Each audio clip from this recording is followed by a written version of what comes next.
Microphone on.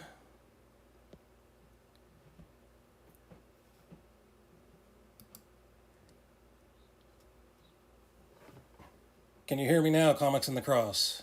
All right. All right, and there's no feedback. That's wonderful. I hear everybody I want to hear, and everybody can hear me. Let's see how long these earbuds have a charge for.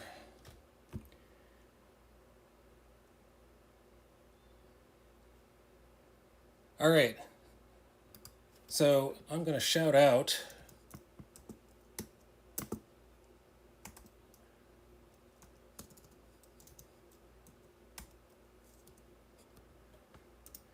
All right, we have a special guest on the other line. It is Jay Durant Art. Excuse me, Jay Duran Art. I always want to put two T's in there. Jay Duran Art 911. Feel free to click on that link in order to see what he's streaming. So we are both in the Christian comic genre. I choose to do it in the BC era, and he chooses to do it in a galaxy far, far away. Without giving... That could be any galaxy far, far away. All the galaxies are far, far away, aren't they? That's right. So, let's see what you're doing. Oh, let's see. I see your OBS screen. I see the top of your OBS screen. Okay, I see a panel. I see a blank panel. That's good. No. It was my fault. So, I don't see people. I see a blank panel. Oh, now I see the people.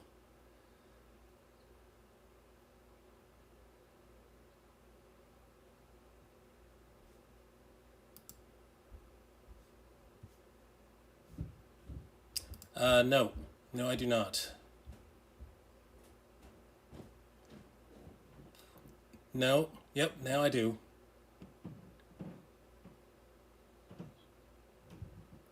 Yeah.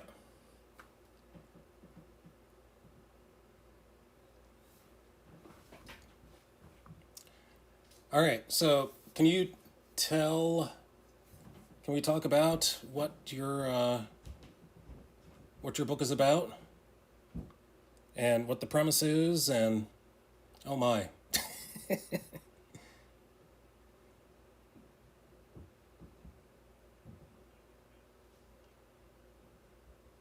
Uh-huh.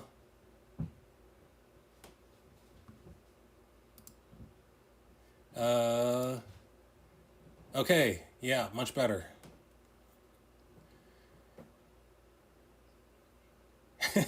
What's the premise of your book? What's it based on?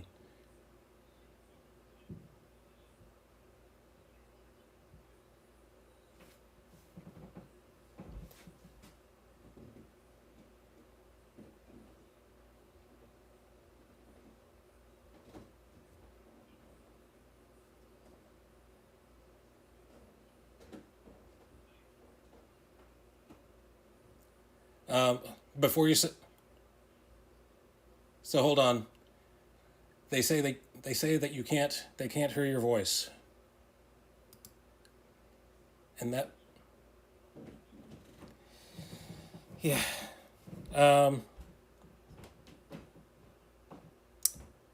yeah, because I can hear you. All right, let's see if this I'm guessing if I take my earbuds off, we're going to have some feedback. So hold on, please. Let's see if I'm right.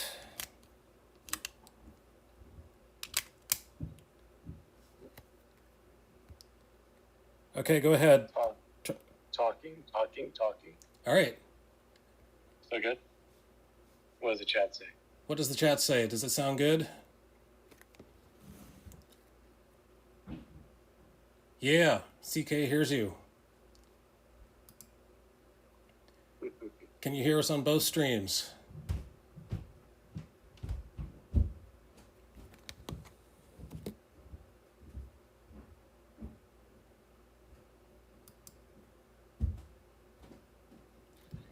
All right, so go ahead. Start again with your premise. Nobody heard anything that you said, so Okay. So, we do a lot of evangelistic dramas and stuff. You know, we do like the stage drama for Christmas or something, you know. So what was happening is they wanted to do the Star Wars drama, but no one had any really good ideas. I was always like trying to do like Luke Skywalker and Darth Vader and all that stuff. Like, no, let's do something original. And then I kind of like just started with, and I thought about who's the biggest convert in the whole Bible. You know, yeah, besides maybe the Gadarene demoniac, it would be Saul of Tarsus, right? So when I was in Israel, the tour guide said there's two things that you can't explain, that the Jews can't explain or have a hard time with when it comes to Christianity, and that's A, the resurrection of Jesus, and B, the conversion of Saul of Tarsus. It's like the biggest game changer in the early church was his conversion. So I think, what was he? He hunted down the church. He was an enemy at first until he ran into Jesus while doing his job. And then he became the biggest, wrote 80% of the New Testament, was the biggest convert right, yeah, ever. So let's call it something. I just kind of riffing. I was just riffing. I was just, being creative, just coming up with things left and right. Kind of stuck my foot in my mouth. I ended up having to write it. Let's call it the Dark Hunter, and we could talk about Saul of Tarsus, and it could be like, it could show his conversion, his fall from the Sith Empire and all that stuff.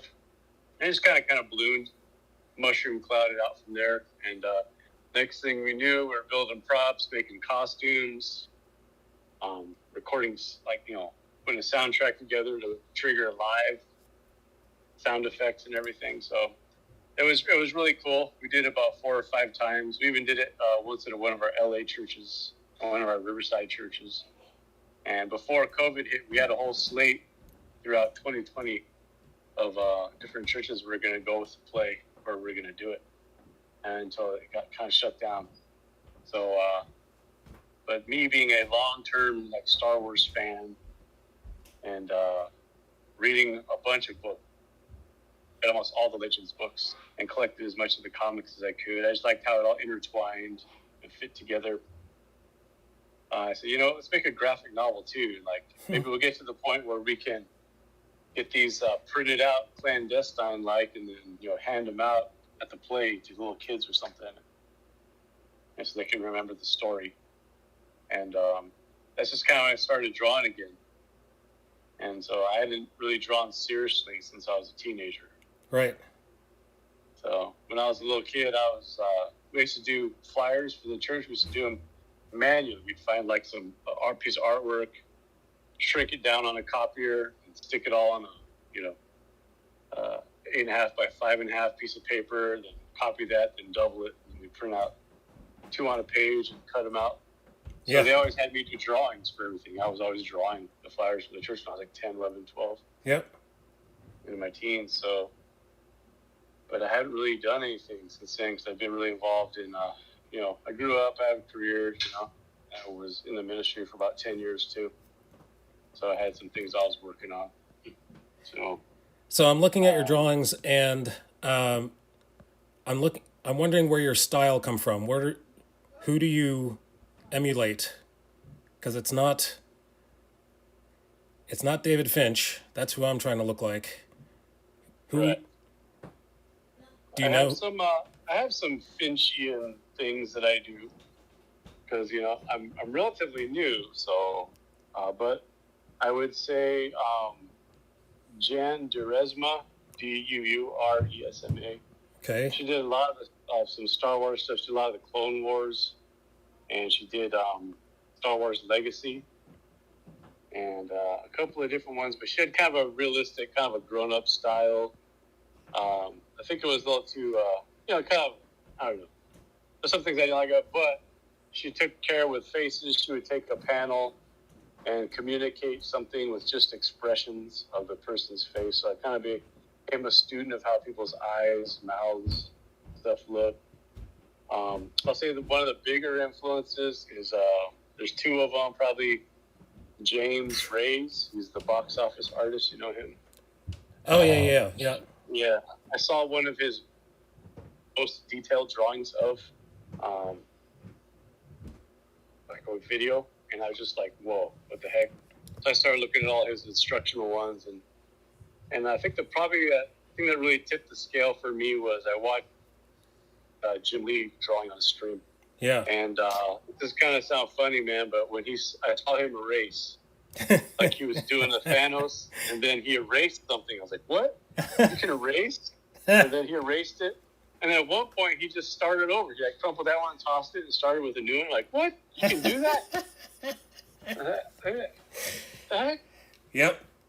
This whole time I've been bugging, because when I was a kid, I just had like ballpoint pens, Right. and notebook paper. And if you messed it up, you messed it up.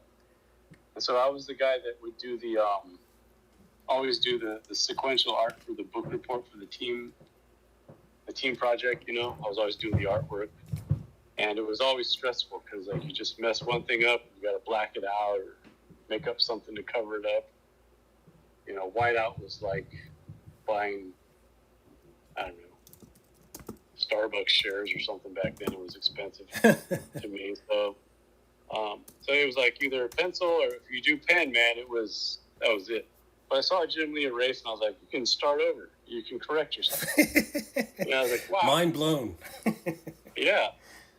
And then you see them, like James Race, he'll do like the red or the blue pencil first, and then he'll, that's kind of a cool idea. You can just sketch out your idea and then try and finalize it on top. Yeah. And so I do some, David Finch actually was kind of the person that got me on the internet for the first time. The first time I ever went on anyone's live stream. Right. You may have remembered the day. I was there. I think it. Yeah. It was when he had David Finch on Jimmy Reyes' live stream. And I just decided I'm going to go show up my work. Yeah. I'm going to go promote the book, and whatever. So I got on there. It was the first time I was ever online, and it was stressful. But it got me kind of hooked into the community, and Right. other artists, other Christian artists, or other people that just want to help encourage you to succeed, I guess. And I went back into my comic library and I found out that I actually did have some David Finch. So I was like, oh, I've kind of been looking at this guy's Unwrapped, The Dark Knight Unwrapped. I've been checking out his pencils already, and I didn't even know it. I couldn't make the connection. But, I'd find guys like Jimmy Reyes who had like inking techniques. Yep. I wanted to learn the old school techniques, how to get things down, get things covered, and how to mix it with black. There's this guy named Jason Brubaker. You know him, right? I don't know about him. Jason Brubaker. Oh, yeah, he's like he's an artist. He's done Phobos and what was the other one? He was really big on Webtoon, and then he split. He actually was the guy that did all the visual design for the Kung Fu Panda movie. Okay. He left Hollywood because he didn't like the message, so he's been just making comics, and being crowdfunded, whatever. So I'm scrolling, as you're talking, I'm scrolling through episode 1, and there's this space station that I can't stop looking at. Here it is. That is fantastic. I love this space station, and there's somebody with a red lightsaber flying away from it. Jetpack? Yeah, on a jetpack. Okay. That's interesting that you picked that one sequence there, because I couldn't stop looking at that either. So basically, that space station came from a doodle on my notes at church. Okay. So I just started doing circles and then concentric ones and then flattened ones, and I was like, little space station. Yeah. So anyways, I drew that panel as like an example of when they were working as the Dark Hunters, and and so that actually, if you fast forward to, it's called The Rogue Ship. It's a little mini series I put in there, like 4 episodes towards the end. That is about that space station. Okay. I kept looking at that. I was like, I want this story. I want to see how these guys are riding an engine away from a blowing up space station, and drones are attacking. And so I just kind of, that image has been ruminating in my head for like, I think it was 2 years. Wow. Then I was like, okay, I think I got a story here. I think I got a story. Why would they attack this thing? Why would they be fleeing from it? Why would they, what's going on here? What is that thing they're riding? Is it an engine? So it turns out it's they're like these mining drones that go down into the gaseous planet and mine the gas and bring it up to the station for processing. So that's kind of a cool idea. There's just these cylinders that go up and down all the time, and they process the gas and turn it into fuel or weapons charges or something. There you go. Something like that. So it's kind of like a backstory. But, and this is the one that you're in, that your image is in. Oh, really? Yeah. Where's... You can see. On your stream. Hold on. Yeah, I will walk you through it here.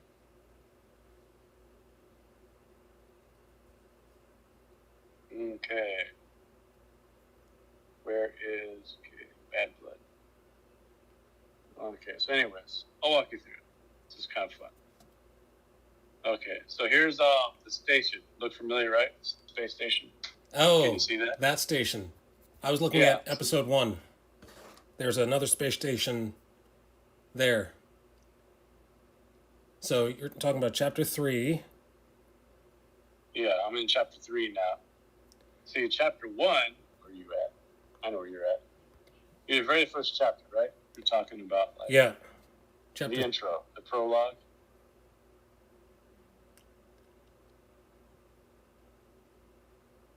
Yeah, the prologue. That's where I was at. Yeah.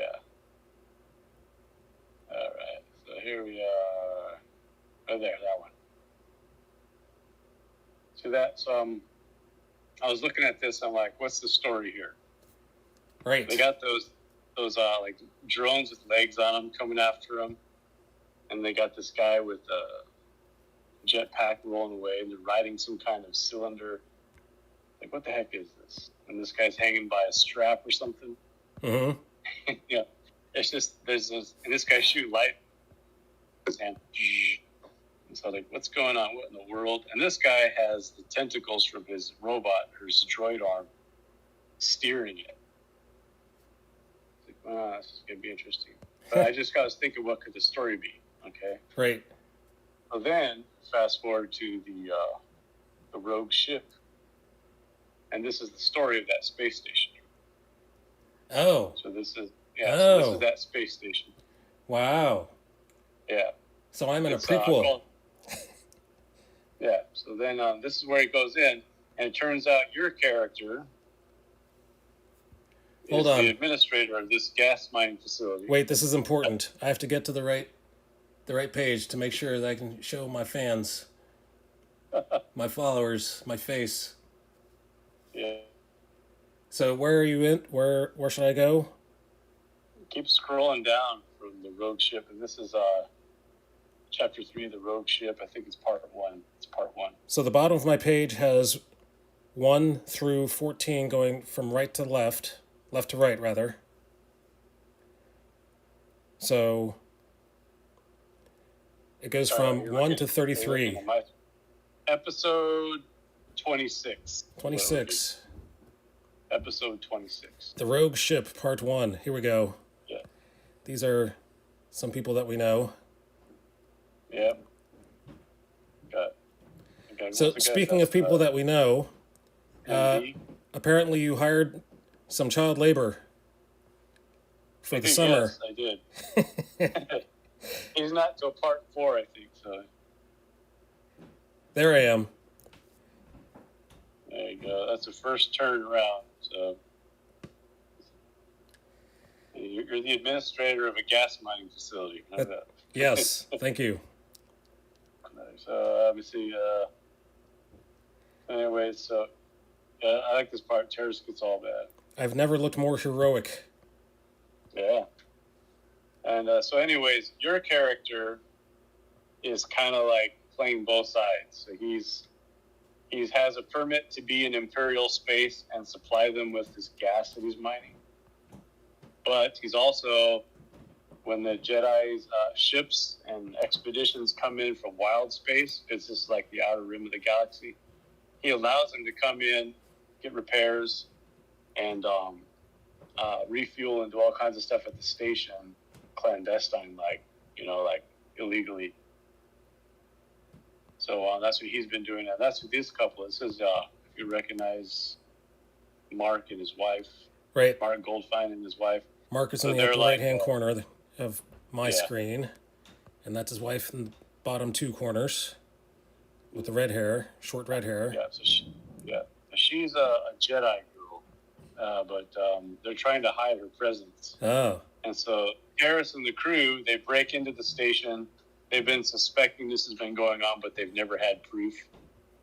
So they chose this time to attack so they can get proof, so they can accuse them, execute them, and do all this stuff. And just so happens this time it's a Jedi there. And I forget what her name is. I forgot her name. But they're like a husband and wife team. He's like just a mercenary guy, and she's a Jedi, but he kind of fights for the Republic. So they have the same color scheme, so they're kind of on the same team.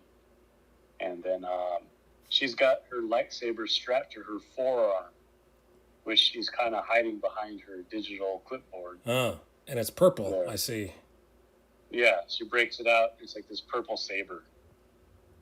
And so he walks up close. I don't know if you see the eyeball shot. He's telling her, I can sense the crystal, She tries a mind trick on him. Eyeball They shot. just said, Okay. I can sense I can sense the crystal. the crystal. Yeah. So she goes, okay, All right, whatever. then. She just tosses that and then take it. Take it, So they get in this Sith. big brawl. They have a way that they fight. They pull Bill Brook down. It's basically Bill Brooks, but Right. except Yeah, I Dern get is it. nerd backwards. Yes. So anyways, they have this way that they fight. Is he when they fight Sith, he throws you have to probably turn to part 2. Part Go ahead to 2. part 2. Yeah. So part 2 is when they start fighting with them. So he's kind of a guy with gadgets and stuff and weapons, and she's a Jedi. So they do this thing where he throws a drone out there that fires, bolts at the Sith, so he has to block them, while she takes pot shots at him with her lightsaber. And so they kind of do this back and forth distraction thing, which is going to come into play in the final chapter, which is a strategy other people use. So And this little rogue ship mini story, I'm laying out a lot of Easter eggs and themes and images that are going to be in the last final chapter. So how many pages are you drawing per episode? It just kind of depends what I can handle as far as time-wise and everything. So what I used to do was do 6 pages. I would do a 6-page run in the very beginning. Almost all of them were 6 pages until the very end. I got on a roll at the end of chapter 1, and it ended up being like the last segment was like 12. Okay. A double I just got on issue. a roll, and I'm like, I'm just going to keep on drawing, and I'm excited about the end. So, and then I added like a little epilogue at the end of chapter 1, and so it ended up being like 35, 36 pages altogether. But those last 12 were like one upload on their own. The prologue that you were looking at before, the prologue was 14 pages, I believe. Okay. So that was 14 pages, and I had heard that when you like do something for Image Comics, you bring them an idea, you have to already have three issues done already. Oh. So that's what my little personal limitation was. I made it for myself, was that I'm gonna have to when I first put this up, I'm gonna have 3 episodes already ready to go, so people aren't like reading one episode and then waiting for the next one, so they can chew into 3 of them real quick. And so I thought that was a good idea. So that's what I did. I did the intro and the first 2 episodes, so episodes 1, 2, and 3. I put those up at the one time, and then I was doing like a 3-week turnaround. Like I could draw and color 6 pages in like 3 weeks. and it was pretty. I had a lot of time because the job I was working at the time, I was working in the field as a paramedic. So basically sitting in my ambulance until I get a call.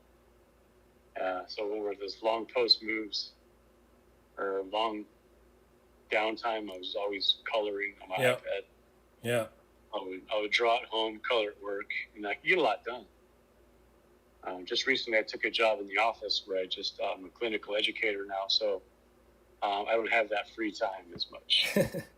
I understand that. But I have weekends off now, so that's good. Yeah, my previous job used to be waiting for the phone to ring. So in between phone rings, I got a lot of drawing done. Or I would wait for half a day for an email. And oh wow! So as soon as that email came, my day was busy. But sometimes it came at the beginning of the day. Sometimes it came halfway through the day. So I was traditional back then, drawing in the sketchbook. Yes. So, but I didn't. You upgraded at some point? What's that? You upgraded at some point?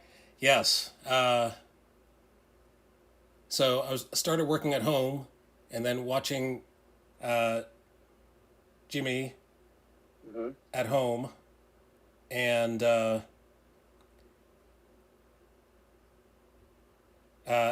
realized that I wanted to make a book. Jimmy gave me the bug to make a book. So cool. So I said, well, what's the book going to be about? So I was in love with typology, with how the Old Testament pre-shadows the New Testament. Right. And so I said, okay, well, what character is going to explain this, and who's he going to explain it to? Who would understand this? Oh, yeah, who's the narrator? Jesus would understand it, of course. That's perfect. So who's he going to narrate it to? Oh, yeah, the guys on the road to Emmaus.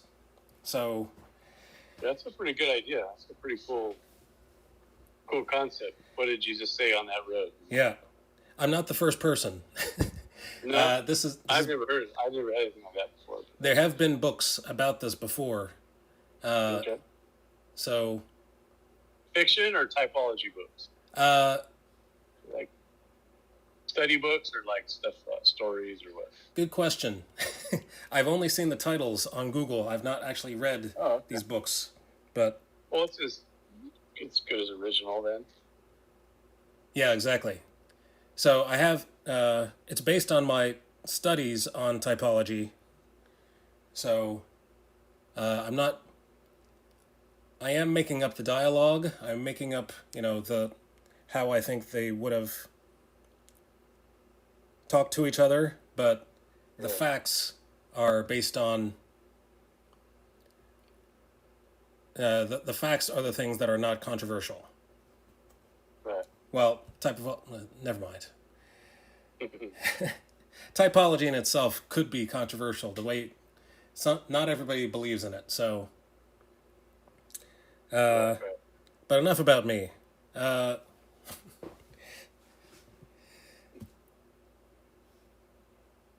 had another question. I forgot.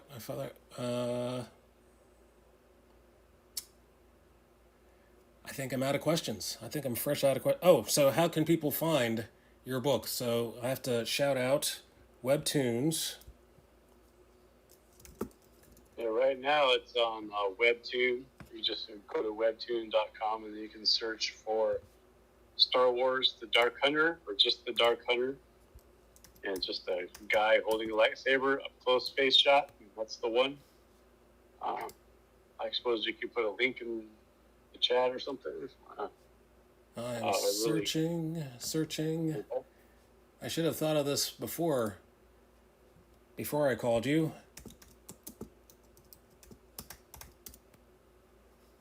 Here we go. I'm going to find the link. I'm going to post the link.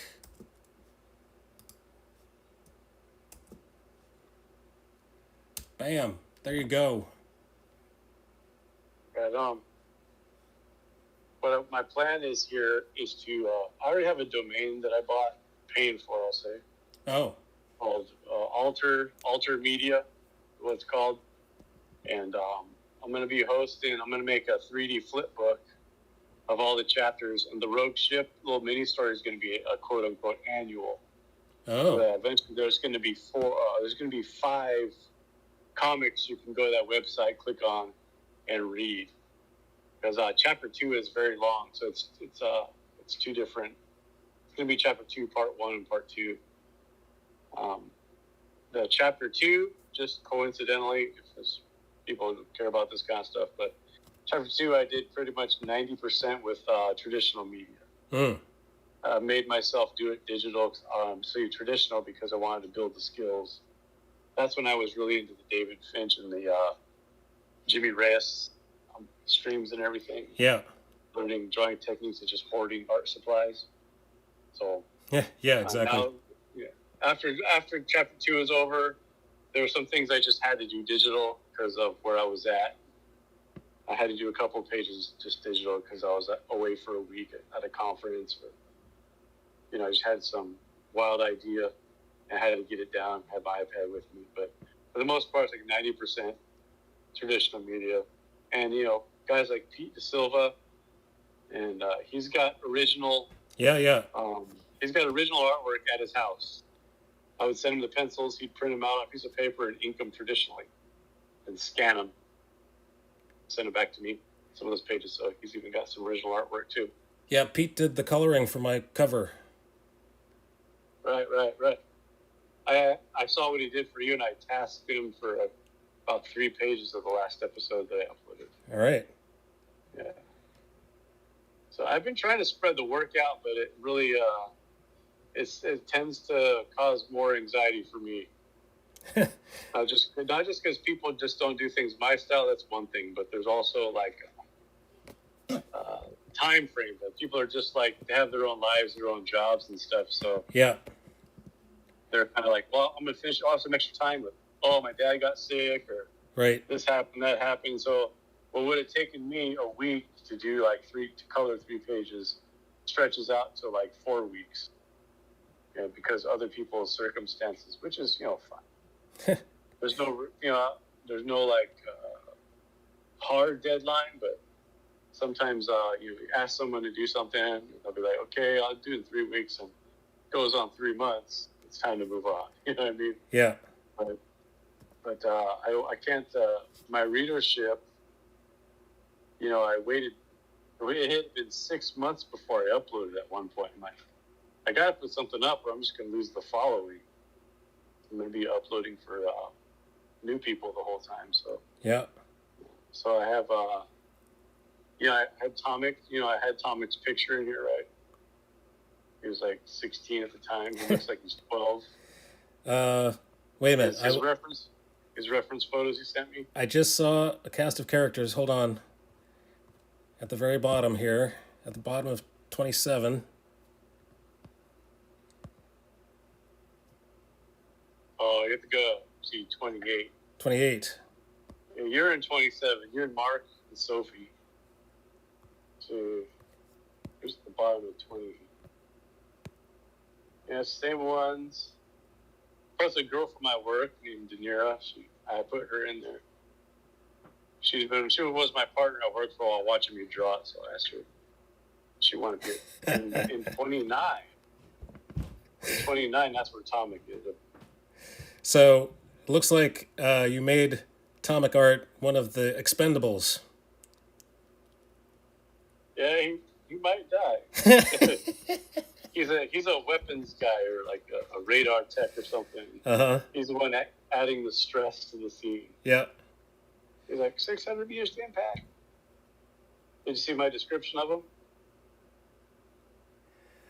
So CK Moore is asking a question. He's not familiar with the Webtoons website. Is this a place for fan comics / free comics, etc.?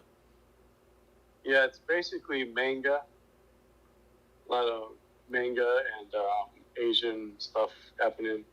People can, some companies will put the first of their comic issue in digital format like this and they'll put it on Webtoons and have links to buy the book and all that stuff.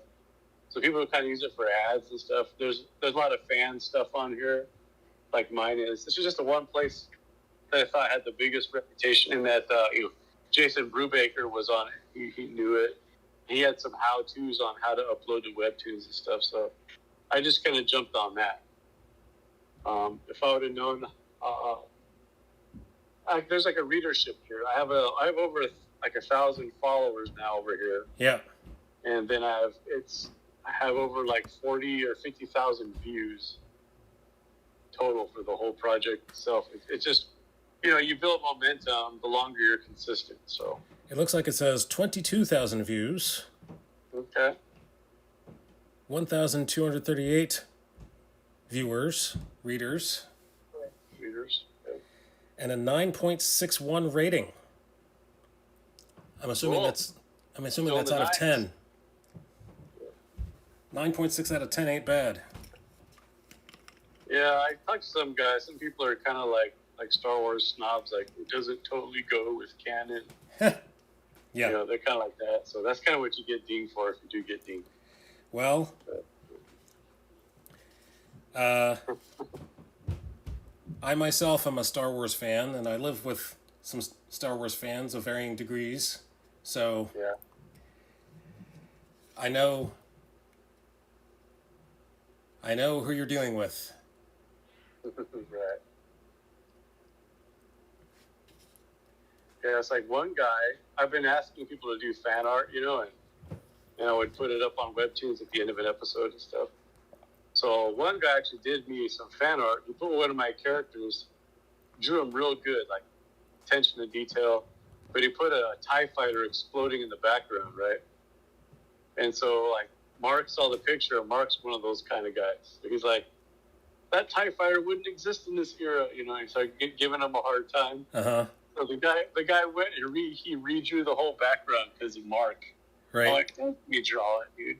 But, anyways, I put it up anyway, the original, but, there's always people that are kind of sticklers for the nuance of everything. So, but, hey, what are you going to do? Right to the audience. So I just always say, like one guy said, like, it's kind of sad that this doesn't follow canon, verbatim. I was like, you're not supposed to be sad. Be happy. It's free Star Wars, Oh, So- my next question is, so this follows the Book of Acts, correct? Yeah. So what Acts happens? chapter 9. What's that? Acts chapter 9, specifically. So you still haven't gotten out of 9? Basically, yeah. I'm totally milking it. I think it's 9. Well, Acts chapter 9 is when, Saul is on his high horse, gets knocked off. He gets his sight taken away from him. And then Ananias has to go find him and pray for him. But there's always tension after Paul gets converted. Because it's like everywhere he goes, the threats come with him. And people don't trust him because of who he was. Right. And B, the temple is now chasing him. And a couple of times they've had to lower him out of the back window in a basket and, get him out of there kind of thing. That's my main tension here, is that he's being chased, and everyone that helps him ends up getting kind of hurt, inconvenienced. This last chapter is going to be kind of like the Empire Strikes Back in the Hoth base. They bring him to the base so he can finally meet the Jesus figure face to face and talk to him. But then the Empire comes and they have to flee the base.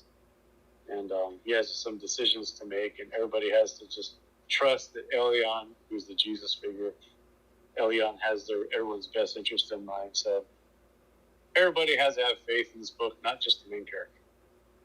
There's a lot of tension with people, their fears or doubts, their anxieties, the idea of self-preservation versus self-sacrifice, and the themes like that just kind of driving home in different people.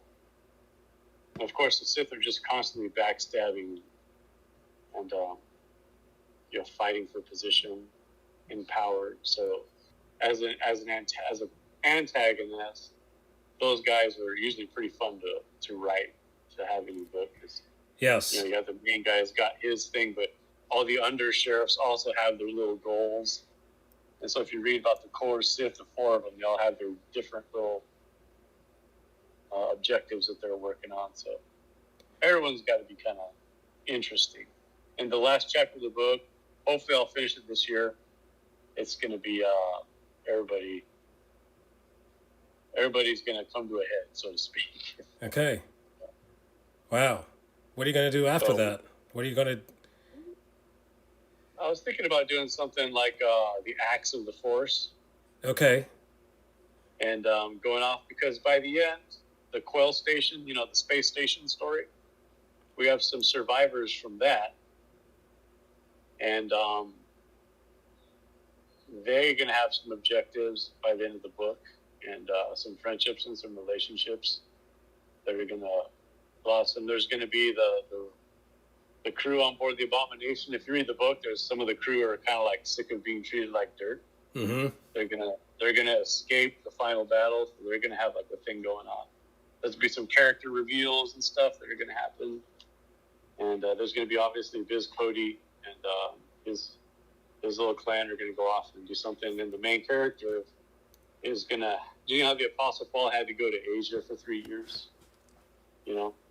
He's going to have to go to Coruscant for 3 years because the Outer Rim wants him dead. Okay. So there's going to be different things where they all kind of all split up, but then have to re-interact again later on. I'm kind of coming up with ideas all the time for this story.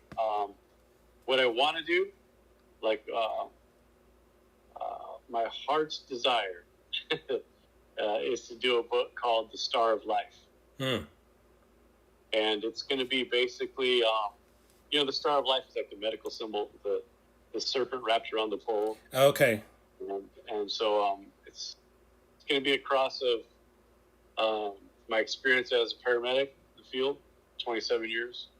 And it's going to be like also a cross of like an Avengers origin story, like a team of guys that get together to fight an enemy. And it's going to be kind of like a spiritual, supernatural horror enemy. And it's going to revolve around, I think it's, I may be getting it wrong, but it's the legend of the seventh son of a seventh son. That those guys, whoever's the seventh son of a seventh son was thought to have the gift of healing. Oh, I've never heard of that. Not that they could pray for healing and someone would get healed, but they could decide, who gets healed. Or by their actions, people would get healed. So they had a gift. So my main character is going to be that. He doesn't know it, but he's just trying to get an EMT job. And next thing he knows, he's caught up in this supernatural, ages-old battle, and he has this power to overcome sickness and disease. But it's kind of be like the Greatest American Hero, where he doesn't know what his powers are. Yeah. And it's going to be that. And his eyes are now open to spiritual warfare and the unseen world where, sickness and disease are manifest as creatures and different things. So there's that kind of going on. And there's going to be, if you run how emergency medical services work, there's the ambulance service, there's the fire service, and there's the law enforcement. We all kind of work together. So I'm going to have 3 different plots going. The main one is the ambulance guy, obviously, because that's where I come from. But the side characters that are end up being the Avengers are going to come from the ER and the fire department. And they're all going to kind of get together to fight this thing. So the main character's powers are basically going to be healing, and he's basically the Flash. Okay. So he's really fast. He's durable. He's fast. He can get in, get out, but when he wants to, he can. If he really wants to deliver somebody, he has to fight the demon. He's not just gonna do like the Baby Yoda. You're healed. Heal that cut on your arm. But if he wants to heal someone with cancer, I don't know, congestive heart failure, whatever it's going on, he's got to go into a superhero form and fight the demon. That's what he's got to do, and he can see people's vital signs. You can just look at them, and he can have a numeric value, kind of like a HUD that pops up in his head when he looks at people. So it's going to be kind of a trip how I'm going to do it, and I know where the first issue is going to end, and it's going to be a total hook. I just got to get there, right? Okay. And then I know the very last scene that I want to do, and but I have to get there, you know. So it's usually like whenever I write a sermon, I know the intro. I got the hook at the end, the point I'm getting to, so I got to fill in the middle. You know, how do we get there? So it could be like one book, it can be 12. So I don't know what's going on. But that's what I want to do. But I would like to outsource the artwork and just write it though, and then crowdfund it. The other thing I'd like to do is a play that we did that I think was totally funny but sci-fi. It was called we called it the Lazarus Virus, but it's going to be called Eat My Flesh: A Christian Zombie Apocalypse. That's my idea. Okay. So I think that'll make people just pick it up at least and look at it. So yeah, but it's a good. It all revolves around the blood of a guy named Joshua. Okay. And so you know, it's obviously a zombie outbreak, but it's contained in New Mexico. Oh. Like they've cordoned off this whole area of New Mexico, and there's a whole like Homeland Security team that's dispatched down here, and so you're going to have these people that are stuck inside the hot zone, and there's going to be people that have already become zombies. But there's going to be some people that are going in to like do little drops to rescue people, like military style, like special ops. There's going to be it's going to center around a little crowd of survivors inside the hot zone that have become like a family surviving, and they're just running from threat to threat, from shelter to shelter.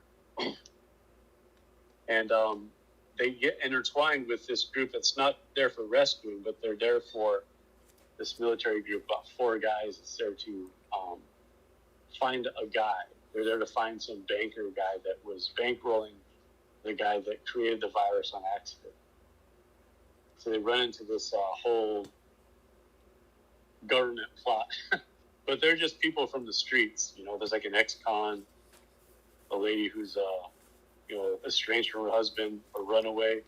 They're like the brown paper bag sinners in the story. You know, they're just like, I'm out here. There's no hope for my life. I'm just rolling around the wilderness. And then they find out where the disease comes from. They find out what the cure is.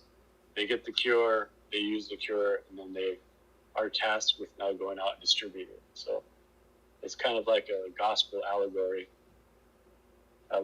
Sin is kind of like a virus that changes you for the worst, and then whoever you're around it affects. You know, right. But then there's a cure for it. Some guy died so that we could have the cure for this thing. Yes. They just had to find where it is. Yes. They just have to find where it is and where it came from. And there's all the science stuff. And I've never played a zombie game. I've never played like a zombie. I don't think I even played Call of Duty Zombies. But some people told me the plot kind of sounds like the first Last of Us game. But maybe. They told me it was about some girl, but the guy saved the girl, and let everybody become a zombie, I guess. I don't know what happened. But I was like, this is going to be like the guy who made it, his son is the one that who reacted different to the virus. And so there's something in his blood that fought the virus. He could use the thing to save everybody, or he could let his son live. But it's like there's like a bunch of different things. Kind of a complicated plot, but it's got its beats. There's multiple things going on. Like I said, the plots converge around the gospel. I made the setting like an abandoned old church. Uh-huh. At the final battle kind of thing. We did it as a play, if you can believe that. Okay. I do believe that. So it was They're pretty cool. Every church we went to, we asked, does anyone want to be a zombie? We had like 50 people. And then with the final zombie battle was just awesome. People love zombies. Yeah, it's weird. Weird fixation with zombies. I'm I not. understand it. I'm sure there's some psychology to it, but I don't know what it is. Yeah, I'm not one of those people. I have nothing against them. I just, I'm not. That's not my genre of science fiction that I'm into. But it takes all kinds. Right. So, it is almost 12 midnight here on the East Coast. Wow. Okay. So, are you going to be streaming tonight? Should people stick around on your stream in order to watch you draw, or? As far as drawing goes, I'm just doing some roughs. I'm laying out some like breakdowns and stuff. And so that's kind of the stage I'm at. I'm gonna pencil in some stuff on my iPad over the weekend, and I'll probably do like a drawing stream Mondays and Tuesday nights if I can get a day off from church stuff. But I would gladly come on and actually draw with you sometime if you want. That would be great. I appreciate the chat, though. It would be cool. Good. What people are saying is they can't hear you on your Twitch. They can hear you on my Twitch, but not on your Twitch. So. Oh, it's a good thing I did all that talking.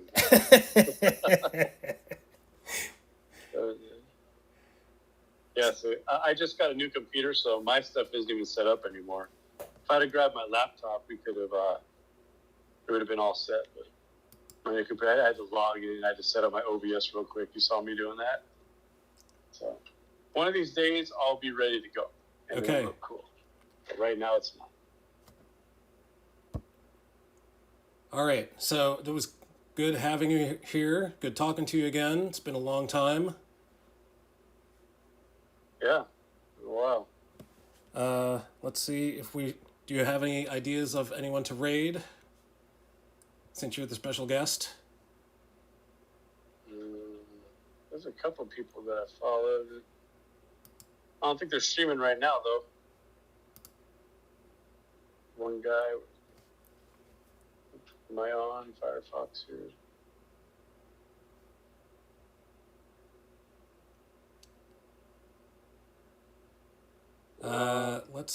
Let's see. A drummer. A drummer. The drummer guy. He's the only one that's online right now. Atomic Games. Alley Cat, not up. The guy named Kason, he's a really good dude. If he was streaming, he going through concept design school, and everything he learns in class, he comes and does a stream teaching about it, how to draw faces and stuff and poses and design characters. Okay. It's very informative, so I would check him out.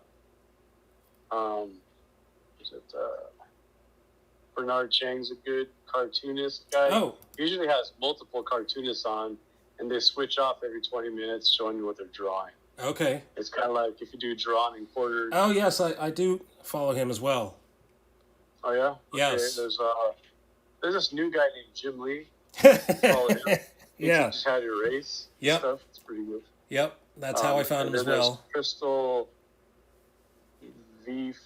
Crystal Faye, I guess we would call her. But she does Photoshop, like basically digital painting.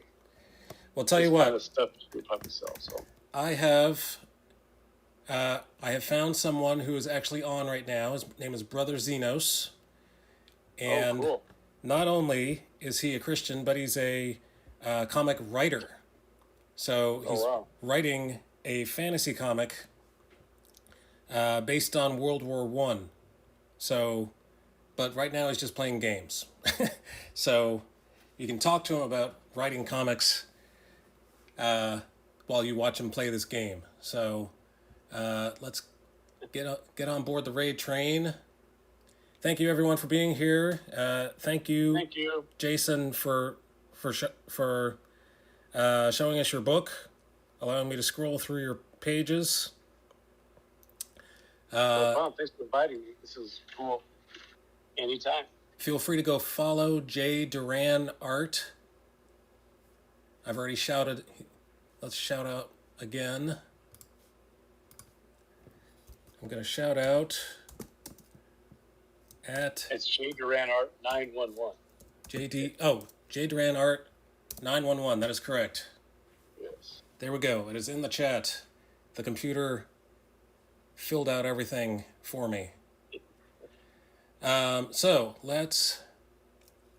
everyone copy my raid message, copy and paste it into the, not that one. That one's for me. First time streamer, never done this before. There we go. Copy and I've seen paste. raids before, but I've never done them. Copy and paste that into the chat. We are going to go raid.